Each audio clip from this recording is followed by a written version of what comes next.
Ég er náttúrulega búin að eiga hunda í mörg ár og ég fór að hugsa hvað ég get ekki nýtt á hérna með krökkunum í vinnunum minni. Þannig ég fór aðeins á stúfana og var búin að sjá sambarilegt verkefni annars staðar. Og ég fór bara í það að fá leyfi til að gera þetta og þetta er bara orðið að raunveruleika.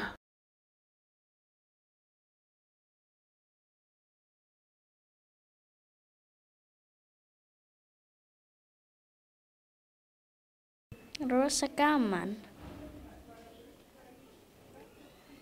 Af hverju?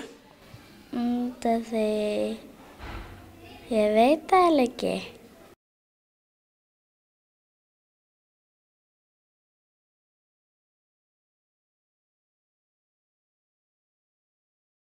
Sko, við erum náttúrulega með hana 2 sinnum í viku því við erum að hugsa hennar velferð.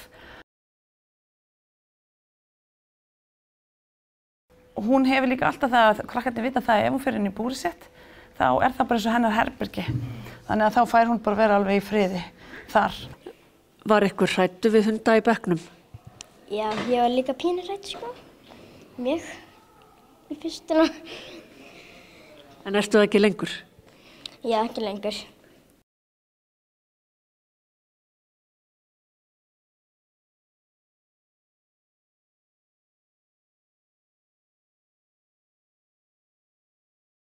Þau náttúrulega sjá það bara fljótt að þetta er ekkert til að hræðast og ég náttúrulega myndi ekki koma með hund sem að ég hefði ágjörð af sko hér. Þannig að hún er bara sultuslögg.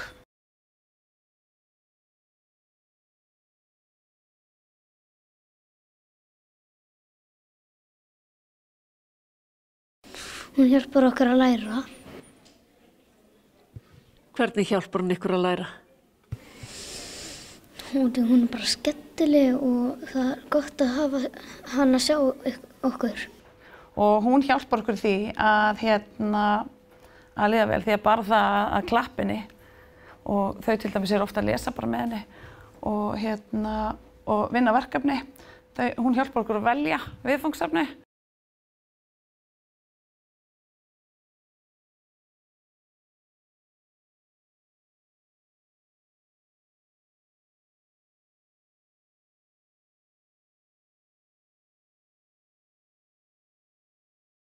Við fáum svona að sitja hjá henni. Hún fer stundum svona á verkefnin okkar en hún svona er rosa skemmtileg svo það er gott að hafa hana hjá okkur.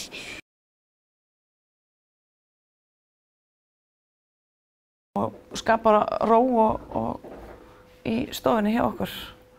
Þannig að hún er svona pínu sálfræðingur sko. Þyrftum við fleiri hunda í skólana? Já, klárlega. Það væri frábært.